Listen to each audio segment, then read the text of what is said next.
G'day all, it's Joshua here from Dalrix Archery, bringing you finally the ammunition from Browning.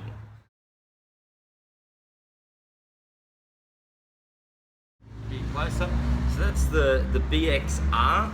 So they're a nickel plated casing, right? And that there's an 85 to 15 on the projectile. And then we have the other one, which is the BXC. Okay, so that one there you're looking at there is like a bonded point. I believe, what do they say here? They have it called as a controlled expansion terminal tip, designed for your bigger game. And the BXR is a rapid expansion matrix tip. They got quite a few sizes as well. We've got 9mm 45 autos. We've got 243 Winchester, 300 Win Mags, 308s, 3030s, 270s. Very nice looking ammunition.